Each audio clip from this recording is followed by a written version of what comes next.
Le 29 mars 2020, nous étions en confinement depuis quelques jours.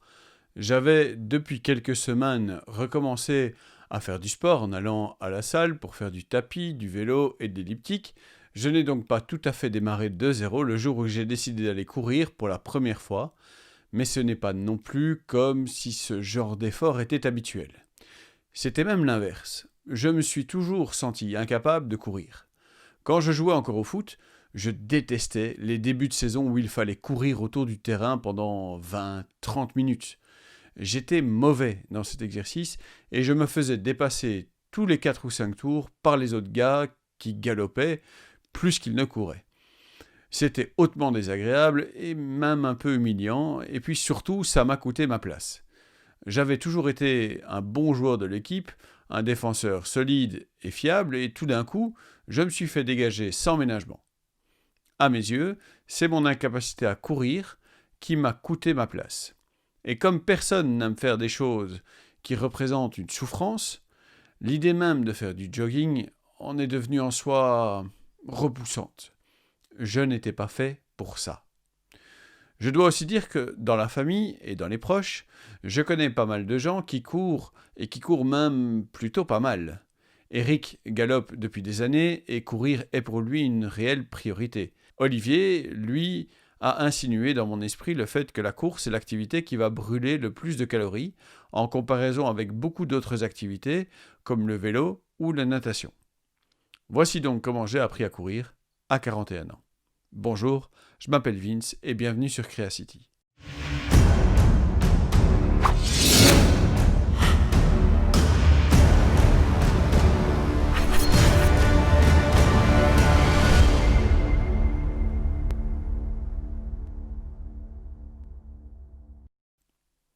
Cette vidéo est remplie de chiffres et de graphiques. Il n'est pas dans mes intentions de me vanter de ma progression, c'est même l'inverse. Je veux vous montrer que ça a été difficile, progressif, lent parfois, avec des moments de progrès conséquents et de conséquents plateaux sans progrès. Ces moments où on peut facilement se décourager. Le 29 mars 2020, donc, j'ai mis mon short, sorti mes baskets rouges de chez Decathlon à 40 € et lancé l'activité running sur ma Fitbit. J'ai couru, j'ai couru et j'ai marché.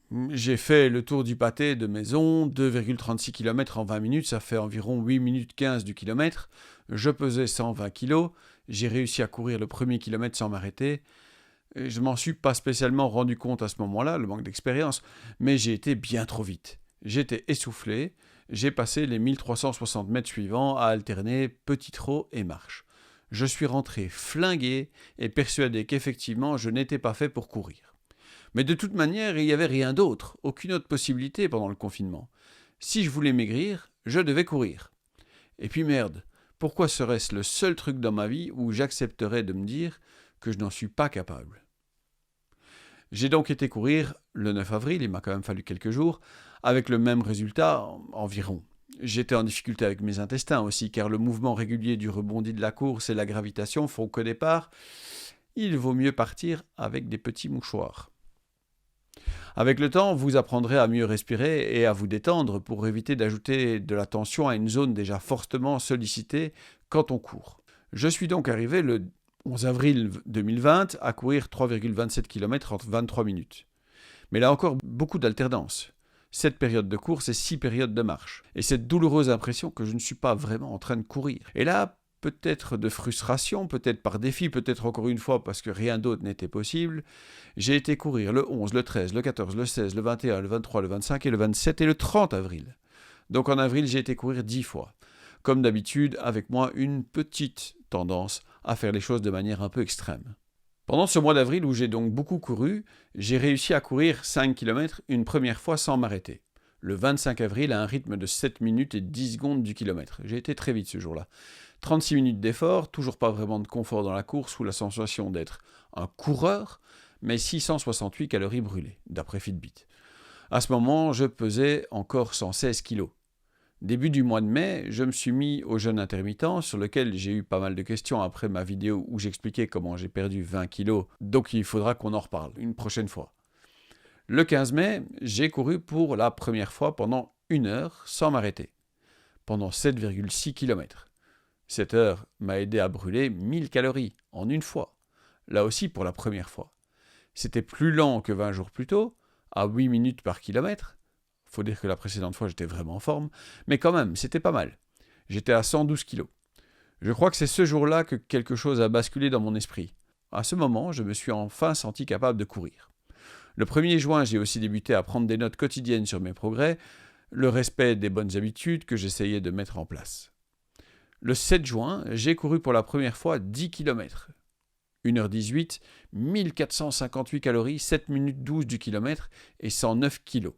Et pourtant, cette semaine-là, si mes souvenirs ne me trompent pas, quelqu'un venait aussi de me dire que si on ne fait pas 10 km par heure, c'est pas vraiment courir. Et c'était la première fois depuis longtemps que j'avais en même temps ce coup de poing dans la gueule qui te remet dans la tronche que tu n'es pas au niveau alors qu'objectivement, tu fais vraiment de ton mieux, tu serres les dents, tu tiens le coup. Alors malgré le fait que les résultats sont lents à venir, au fond de toi, tu as envie de présenter ton majeur à cette personne en lui disant « Alors mec, ça te va maintenant ?» Ces remarques, elles ne doivent pas te freiner. Elles peuvent raviver la flamme de ta motivation. Mais à part ça, au final, elles ont peu d'importance. Ce qui compte, c'est le processus, pas le résultat, dans le sens où le résultat vient forcément si on s'engage réellement dans le processus. Si on sait que le dimanche matin, on se lève à 7h, qu'on va courir à 7h30 et qu'on fait 10 km, il n'est plus nécessaire de réfléchir, de planifier, de choisir. On le fait car ça fait partie de nous maintenant. C'est celui qu'on veut devenir. Est-ce que ça empêche d'avoir des objectifs ? Oui et non. La remarque dont j'ai parlé m'a incité à vouloir faire 10 km par heure, juste pour prouver à cette personne que je pouvais le faire. Ça n'aurait pas dû avoir d'importance, même si ça en a eu. Au final, le résultat prend soin de lui-même. Il vient tout seul si on suit le chemin. Je progresse, certes pas linéairement, ce serait impossible, mais je progresse. Je ne prends toujours pas vraiment de plaisir à courir, mais je suis un cérébral. Le simple fait de voir les résultats, de recueillir les fruits de la démarche, de voir les progrès chiffrés, ça me suffit, ça me satisfait. Ça me dit que la voie choisie est la bonne. J'ai donc progressivement réussi à courir 3 puis 5 km à 10 km par heure, c'est-à-dire 6 minutes du kilomètre. Au moment de tourner cette partie-ci de la vidéo, nous sommes à la veille de ma course du dimanche. On est samedi. Incroyable. Je ne suis pas loin de faire les 10 km en 1 heure puisque mon record est à 1 heure et 3 minutes. Est-ce que c'est pour demain ?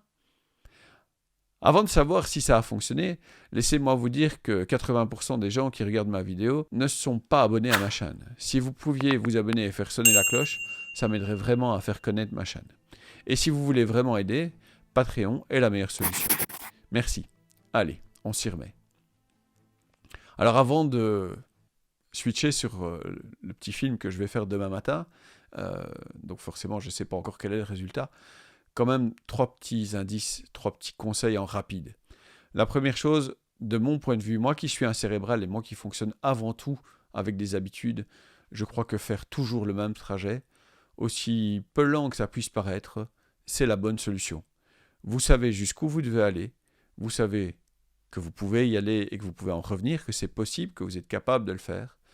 Et si vous faites toujours le même trajet, vous savez aussi vers quel moment c'est un peu plus dur, et donc à quel moment il faut un peu mordre sur sa chic, parce que on sait que à la 20e minute, c'est le moment où on a un petit coup de mou, parce que le corps met vraiment le système aérobie en route et il va commencer à brûler les graisses, etc.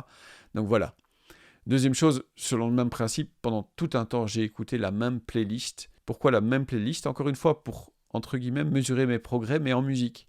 C'est-à-dire qu'au moins de chansons j'entendais dans ma playlist, mais au plus je progressais. Et puis, encore une fois, j'avais trouvé peut-être une bonne playlist qui me permettait de vraiment, d'être à fond. Je peux vous conseiller, c'est ce qu'Olivier m'a dit d'ailleurs, de vous choisir une liste qui fonctionne avec du 180 BPM.